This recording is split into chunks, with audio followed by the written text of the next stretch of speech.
Unity of Houston is an inclusive church where we seek to understand and live the teachings of Jesus and other spiritual masters.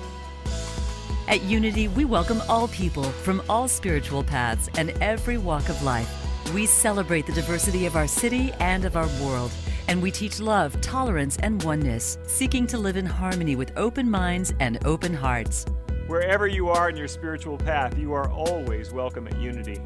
Join us and discover that the life of your dreams is already within you. So, I want to tell you something that comedian Jerry Seinfeld said. You ready? He said that according to most research, that the average person's greatest fear is public speaking. And that the second greatest fear is death. Death is the second greatest fear. So think about it. If you were to go to a funeral, according to the average person, you'd be better off in the casket than giving the eulogy. Well, what's that about? Greatest fear of public speaking. I think that why our greatest fear is public speaking in general is that when we're up in front of people, we're called to be more self-revealing, we're called to be more vulnerable, and that can frighten us. It can frighten us to share our authentic self, to be truly known.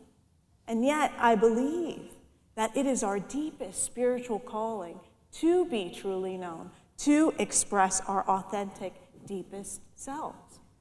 So we've been on this journey together since the beginning of January, taking our next steps. A couple of weeks ago, I shared a message, a willingness to ask, talking about our willingness to ask for support, for collaboration. And then last week, Reverend Karen shared the message about mentoring, being a mentor, and seeking mentoring. So what's the next step? Well, something's calling us deeper, deeper. We're going to talk about what the next deeper step is. So when I sought mentoring and collaboration and support on my spiritual path, my mentoring guided me to take classes to Unity Village. So I went out to Unity Village in Missouri to take classes, and I was answering my call. I was taking my next steps. I was going to get training to be a minister. I was giving my life in service to learn how to be in service. And on the first night, we had an orientation, and one of the faculty members led it, Reverend Tom Thorpe, beloved faculty member, and he said this: the reason why you came might not be the reason why you're here. The reason why you came might not be the reason why you're here. And so I thought that I came, well, to learn to be a minister and to learn to be of service, to learn a new job, a new career. But I discovered that I came to be truly known, to discover my authentic self, to reveal and explore the deepest parts of myself. So what does it mean to be truly known? Well, this is the focus of our Unity classes, is delving into that discovery of our own authenticity. First, to discover what is our true self? What is that? And so when we go within, through prayer, through affirmation and meditation, we discover our oneness with God. We discover that our true nature is our Christ nature, our divine nature. And so I discovered that. And then, well, what is this other aspect of myself? Well, we go into exploration of the ego, the human self, the personality, that of us which experiences pain and joy and grief and suffering and all the aspects of our human experience. That of us that desires to be accepted, to be loved. That of me that didn't feel quite so whole as my divine self, but truly wanted to be known as well. Now, my prior career to being a minister, I've shared before, was acting, among other things. I worked in management and some other jobs, but acting was my main focus. I have a master's of fine arts in acting, which means like I've mastered the art of not being myself. okay? I got a degree to tell people I am an expert at not being myself, of putting on a personality, of convincing you that I'm something that I'm not. And it's fun to be an actor. I honor actors. I enjoyed acting. And also, it became very draining for me over the course of pursuing acting, as I've shared before, about trying to be the personality or the type that I thought they were looking for, trying to meet everybody where they were. I was losing a sense of who I was, my own authenticity. And I recognized I had a deep desire to truly know myself and to be seen as myself, to be loved as myself rather than loved for my talent or the character that I was playing. Unity taught me how to know who I was without the mask of personality, the mask of talent that I could put on to make myself who I thought I wanted others to be. So have you ever pretended to be something that you're not to gain someone else's approval? Yeah, we all have, right? Because we all want to belong. We want to be a part. We want to be accepted. We want to be loved. We learn to do this. And we look to others for confirmation of who we need to be in the world. We try to adjust to get the results we're looking for. But it takes a lot of energy to keep that up, doesn't it? Because every person wants something different from us, right? Wow, it's hard to be everything for everyone. And ultimately, it's not deeply fulfilling. It's not what's calling us deeper, because you know in your heart that you're not being true to yourself. And so it really became too exhausting, too confusing for me to try to be everything to everyone. I had to let that go. I had to learn how to be my authentic self. Let it go. Let it go. You heard that somewhere? Let it go, let it go. You know that song from Frozen? My daughter, she's 2, and she's picked up on this song, and she started singing it, and she's added her own lyrics. She goes, let it go, I need to let it go, I need to let it go. Wow, she's a 2, and she recognizes she's got to let go of what's not authentic and just be. She's got a lot of gifts to bring into this world. I see that. We all do. We all do. There's something for us to let go to reveal our authentic self. So the story of Frozen, this movie Frozen. Have you seen it? Frozen? Yeah. Oh, gosh, it's great. So there's this princess, and she has this magical talent to use her hands to create ice and snow, right? And her name is Elsa. And her parents discover that when she's playing with her sister, who doesn't have this ability, Anna, that she harms her sister a bit, and so they decide that her gift is a flaw, actually, that she needs to hide it. And so they tell her to wear gloves, and they have her hide away, and they remove the memory from her sister, and they don't get to play together anymore, and she's got to hide her gift. And so time passes, and the parents die, and she goes to be coronated as the next queen, Elsa, the one with the abilities, and she's having a hard time hiding her ability, remember, to create the ice and the snow. And so she just has to leave. She just has to leave because the desire is so much in her to express her gifts. She's held them back so long, and so she runs up into the mountains, and she starts turning everything into ice and snow. And that's when she sings, let it go, and I can't hold it back anymore. And she just starts turning everything to ice and snow. And the unfortunate part of this is that she thought that she had to be alone to be her true self, that she couldn't be her true self with her family and the people that knew her. And in the end, she discovered that all that her sister wanted was to know her true self. All she wanted was to know that, and they came together at the end. I love that. I love the spiritual messages in Disney. Professor and social worker Brené Brown, she talks about vulnerability and shame. She actually wrote a book, The Power of Vulnerability, among many. And she says that shame comes from a fear that being vulnerable will turn people off.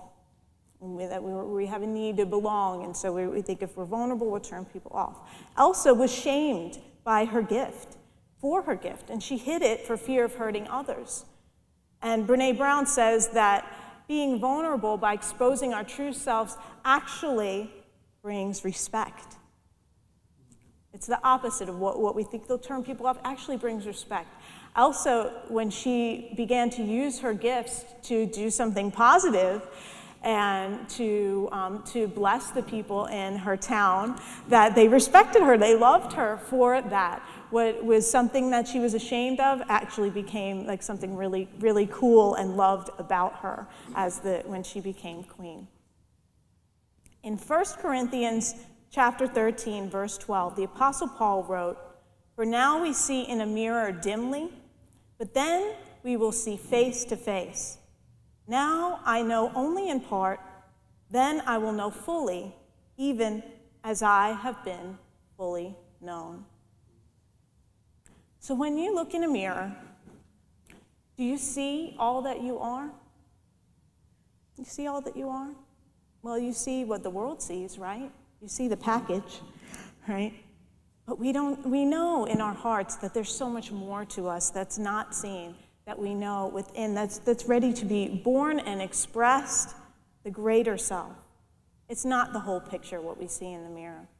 When we learn to view ourselves from the perspective of the knower within, the Christ nature, our true self, that is when we become known. So how do we know the knower within? Unity minister and author Robert Brummett says in his book, Birthing a Greater Reality, he gives us this insight about that, knowing the knower. He says, "When I ask, 'Who am I?' I could follow the question with, 'Who is it that's asking who am I?' Which in turn could be followed with the question, 'Who is it that's asking who is it that's asking who am I?'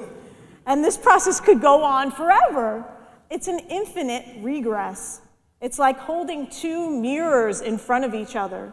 We see an infinite series of images of me, looking at me, looking at me. And the I disappears in the searching for it because it is the subject looking for itself as an object. The subject looking for itself as an object. Who we are in truth is forever a mystery to the mind, to the intellect. Can't grasp it. So the knower, the true self, the Christ nature, is something that we know intuitively, something that we know through the heart. It's a sense, it's known, it's a sense knowing. It's not a knowledge, intellectual knowing. And it can be a challenge to learn to live this authentically because we're coming from that nonlinear aspect of ourselves.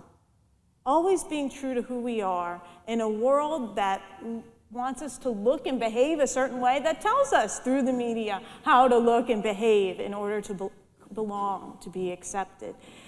To find our own authentic nature, that can be challenging. And so we turn to God in us. God in us, our individuality, can know ourselves fully, beyond the package that we see in the mirror that others see. God in us sees us face to face. But our true spiritual calling is to express our Christ nature in our own unique way into the world. And we create this path. Each of our own paths they're not decided. We create them as we go, and this is our work and our challenge. And so I want to tell you about someone in the Bible who did not follow his authentic awareness, his truth, and how it was a struggle for him. You know, they say once you know the truth, you can't unknow it. Have you heard that? Once you know the truth, you can't unknow it. So it can be painful to know it and not to live it. We want to live it once we know it. Well, the character in the Bible that I want to share with you about, his name is Nicodemus. And Nicodemus, he only appears in the Gospel of John. And he was one of the Pharisees. You know about the Pharisees? They're the ones who would always question Jesus. They would always try to catch him in something. They were the teachers of the Jewish law and members of the Jewish religious leadership. And so this Pharisee, Nicodemus, would secretly visit Jesus at night and ask him spiritual questions. but he would never acknowledge his association with Jesus by day or his deeper spiritual questions. He acknowledged Jesus as rabbi in the Gospel of John, so he acknowledged him as teacher, rabbi, and he said to him, "We know that you are a teacher who has come from God, for no one can do these signs that you do apart from the presence of God." And Jesus answers him, "Very truly, I tell you, no one can see the kingdom of God without being born from above." And Nicodemus asks him back, "Well, how can anyone be born after having grown old? Can one enter a second time into a mother's womb?" Can you imagine going back in? Can't go back in. Not possible. And so Jesus answered, "Very truly, I tell you, no one can enter the kingdom of God without being born of water and spirit. What is born of flesh is flesh. What is born of spirit is spirit. Do not be astonished that I said to you, you must be born from above." So obviously in this dialogue with Nicodemus, Jesus wasn't saying that we have to return back to the womb to be born a second time. The second birth is not a physical birth. The second birth is our reawakening into our true identity as spirit. It is the birth of our awareness of our Christ nature and that coming forth into our understanding, our experience. So we surrender our human limitation, we return to oneness. This is what we understand in unity as living authentically, living from our true nature. So imagine knowing this truth that Nicodemus knew straight from the mouth of Jesus and not living that truth. Learning from the master teacher and not walking in that path, not sharing, pretending to be that old self that no longer really was the truth of who he was. That was Nicodemus's life. He lived with great pain because he didn't honor what he knew to be true. If he did live authentically, perhaps he would have to let go of his position as a Pharisee. He would have to rediscover who he was. It would have left him vulnerable, but perhaps it would have garnered him great respect. Jesus was greatly respected. Jesus is our greatest example of living authentically, right? He was truly authentic. He truly lived the truth that he knew. But how many of us are living like Nicodemus? Knowing the truth of ourselves, knowing our Christ nature, knowing our truth, our true power, and hiding it away, pretending like, I've got to be this personality, I've got to be what everyone wants me to be, rather than my true self.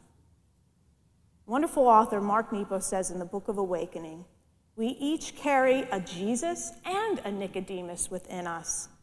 That is, we each have a divine inner voice that opens us to truth and a mediating social voice that's reluctant to show its truth with others. So which voice are you listening to? Jesus' voice, the Nicodemus voice, they're both present. Which one are you listening to and acting on? Which one are you allowing to guide you? It can feel not safe to live authentically, to live our truth. Now, I wasn't sure what my life would be like when I became a minister.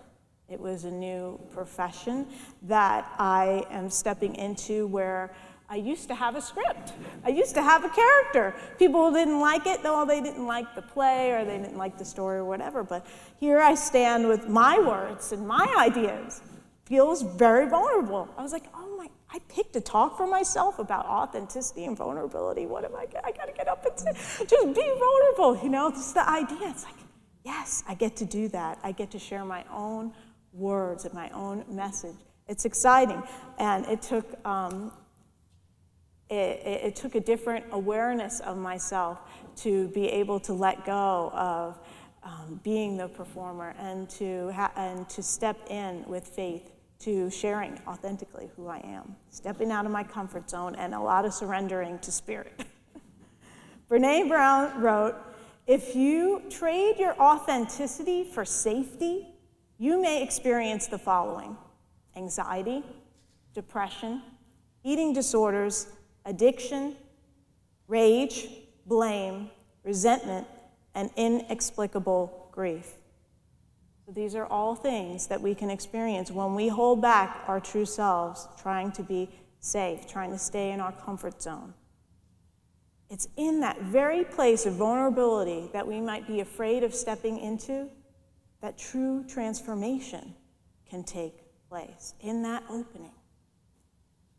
Spiritual author Marilyn Ferguson wrote, "Conflict, pain, tension, fear, paradox, these are transformations trying to happen. Once we confront them, the transformation process begins." That's where transformation happens, in the challenge, in the change, in the vulnerability. Spiritual author Greg Lavoie said, "Friction is a fundamental property of nature, and nothing grows without it. Not mountains, not pearls, not people. It is precisely the quality of fragility, the capacity of being shaken up, that is paradoxically the key to growth. Any structure, whether at the molecular, chemical, physical, social, or psychological level, that is insulated from disturbance is also protected from change. It becomes stagnant. We insulate ourselves from change. We seek to be safe. We keep ourselves from growing. It's our vulnerability and our fragility that opens us to growth. And so what's the purpose of this stepping forward and authenticity as our next step? Well, we're here to experience enlightenment, right? Marianne Williamson said, "Enlightenment is the key to everything. It is the key to intimacy because it is the goal of true authenticity, to raise our consciousness to understand and express our oneness with God. We are called to share ourselves authentically and to know ourselves fully as we walk our spiritual path." Oscar Wilde said, "Be yourself, everyone else is already taken." So go forth, be yourself, and I want us to share a few affirmations together. Please repeat after me. I am a divine original. I am a divine original. I love myself just as I am. I love myself just as I am. I am free to be me. I am free to be me. And so it is. Thank you.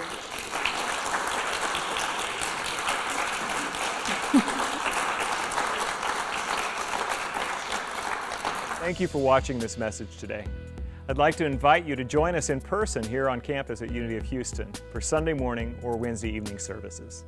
If you can't be with us here on our campus, you can still join us live on Facebook or on our website, unityhouston.org, Sunday mornings at 11 a.m. Central.